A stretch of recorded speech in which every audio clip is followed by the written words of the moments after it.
Hey guys, welcome back to the channel McNallie Money, your home of all things stock, investment, and personal finance related. In today's video, we're going to be profiling a brand new company to the channel. This one actually came to me in the form of a subscriber request. The name is Rosa Holdings Corp, and as the name implies, involved in the real estate sector. Now, before we get into that, please take a second, hit the like button, you guys. Feel free to subscribe to the channel, and let me know in the comment section below if you're currently holding shares of Rosa, if you've heard of this company before, and your outlook moving into 2025. Now, with that being said, let's get into today's video.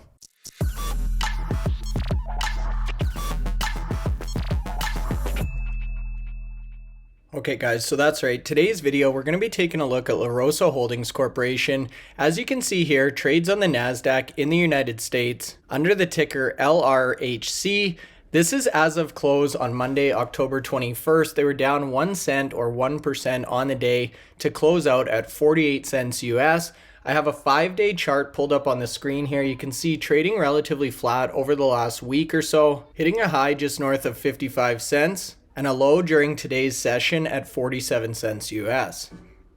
Now, Rosa Holdings is a diversified real estate focused company. We're going to look at all of their different assets, differentiators, and corporate profile in a second here. But before we do, I wanted to bring up the fact that on October 9th, Rosa Holdings launched what they're calling version 3 of their My Agent account. Now, we're going to look at this later on in today's presentation through the investor deck. However, this is just the most recent example of how Rosa is really pushing the envelope in terms of their real estate agents' productivity and efficiency, which they say could be increased by up to 50% by year end as a direct result of this version 3 launch. So this My Agent account platform, as we'll soon learn, was set up by Rosa as a proprietary real estate platform designed to empower agents with a comprehensive suite of tools and resources. And that's why I thought this was a very timely video, if indeed they're able to increase their productivity by anywhere close to 50% by year end. Definitely a big step in the right direction and could be a key differentiator in the real estate space. So My Agent account serves as a centralized hub. It enables agents to stay connected, informed, and efficient in terms of their daily operations, with one of the key features being Jamie, which is a real estate AI assistant designed to inspire and support agents by providing personalized content to boost their marketing, overall efficiency, and sales efforts. So we've talked about the fact that AI is quickly being adapted and adopted to nearly every industry we cover on the channel. Real estate and real estate agents are no exception to this rule, and this is just another example of how AI is being harnessed in everyday workplaces to improve and optimize efficiencies within these organizations. Now, the utilization of the My Agent account platform increased about 19% year over year, August through August, with nearly 600 downloads in the first 9 months of 2024. And some impressive results coming from the AI-driven assistance portion of the app, Jamie, with over 1,400 hits in the month of June alone and 976 hits just in September.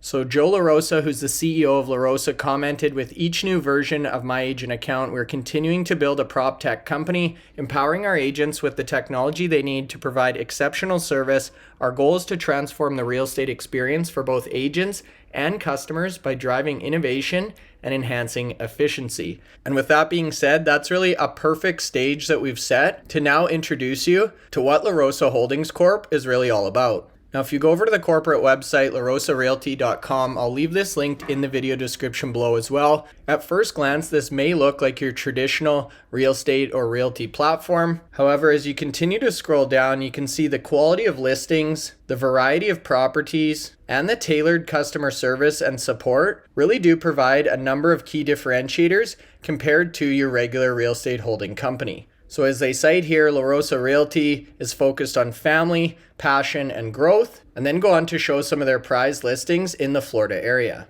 Now, before we get too far into the presentation, I did want to look at how the corporate structure looks here. So Rosa Holdings Corp, as you can see, is the banner company under which are a number of key brands, both 100% owned and with franchisee acquisitions. So first and foremost, you have Rosa Realty, which we just looked at, Rosa Coaching, Rosa Commercial Real Estate, Property Management, Franchising, and a recent acquisition, Red Door Title. And following that, a number of key franchisee acquisitions ranging in ownership from 51 to 100% interest for La Rosa Holdings Corp. Now, we mentioned a little bit earlier that one of the key differentiators at La Rosa Realty is the actual commission structure and how they treat their agents. So at a high level, this is how the commission structure works. And as you can see, by removing the split to the broker themselves, the agent is actually able to receive substantially more commission, providing a key benefit specifically when you look at the value of properties being listed through La Rosa. Now, in terms of disrupting the market, we've got the agent-centric commission model, which we just looked at, the ancillary services, including mortgage insurance and title services, which we're going to talk about in relation to Red Door, proprietary technology training and ongoing support coaching, harnessing the power of AI, and the encouragement of their agents to pursue their commercial real estate or CRE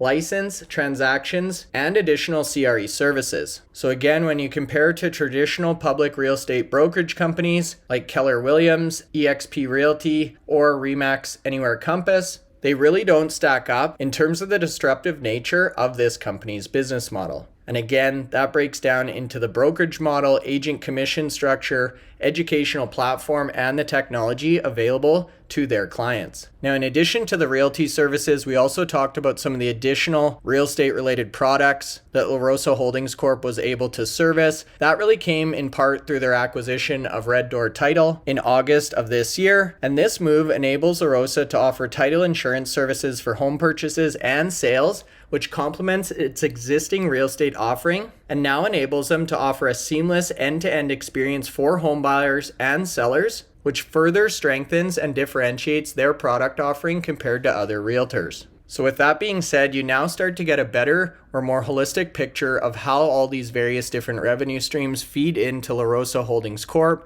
You've got La Rosa Realty generating revenue through percentage fees paid on agent-generated residential real estate transactions. You've got the commercial real estate with 10% of real estate agent commissions being paid through to La Rosa Holdings Corp. You've got the property management division, which earns revenue in traditional management fees, rental fees, and various different rents. You then have the coaching program, running different events and breakout sessions, La Rosa Franchising, which we just looked at, sourcing revenue from one-time franchise fees, annual memberships, technology interest, late fees, renewals, transfers, and a variety of other fees available to that business unit. And then finally, the title agency, which we just looked at, which involved premiums paid by home buyers and lenders for title insurance policies on their properties. Not to mention additional revenue through closing services, escrow services, and related real estate transactions. So that's one of the key factors I really like about this company is a well-rounded or diversified revenue profile with 6 key revenue streams or verticals under their umbrella. Now, an interesting stat they throw out in their investor deck, out of the 1.7 million realtors in the United States, which is interesting in itself, currently only 10% or about 170,000 have their license with a brokerage that offers 100% commission. And La Rosa predicts that will actually increase to 50% within the next 10 years, further positioning them in this competitive market. So in terms of the numbers themselves, this is for fiscal year 2023, so last year. Nearly 2,500 real estate agents, 32 million in revenue, 7,602 transactions, again, as of fiscal year 2023, 37 offices, and 7 states or unincorporated territories of operation currently within the portfolio. So whether you're talking about growth in terms of agent count over the years, which you can see is exponential, or revenue growth itself, again, comparing 2024 to what we saw in 2023, the numbers really do speak for themselves in terms of the demand for these type of services and the growth in top line revenue for La Rosa Holdings Corp. Now they then go on to give additional details about their revenue share model or commission plan compared to other companies. So again, I would encourage you to go in specifically if you're actually a realtor and let me know how this model compares to your brokerage or your current pay structure. Here you can see the wide list of office locations spread across the United States, and some of the recent awards and recognition that have been won by the team at La Rosa Holdings. So with that being said, you guys, La Rosa Holdings Corp is definitely an interesting one to keep an eye on, specifically if you're looking for exposure to the real estate industry in the United States. They've got a number of key differentiators and investment highlights as we talked about in today's presentation, including their broad reach or scope, their unique business model, differentiated through that enhanced commission model and agent-centric proprietary technology for both training and marketing, future opportunities to include new revenue streams like mortgage brokering, title, home insurance, and organic growth both inside and outside of the United States. And finally, strong financial health with a history of profitability, excluding, of course, the non-recurring IPO expenses associated with taking a company public. So for those reasons, you guys definitely wanted to take a look at. Let me know in the comments section below if you're holding shares, if you've heard of this company before, and if you're a realtor, what you think of the commission model itself. If you're still watching at this point, hopefully you found some value, so make sure you hit the like button. It really does help broadcast this type of video or content to other people who may find value. And if you're not currently subscribed to the channel, McNallie Money, feel free to join. We're just about at 46,000 subscribers, and we'd love to have you as part of the community. That's all for now. Thanks so much for watching, and we'll see you in the next video.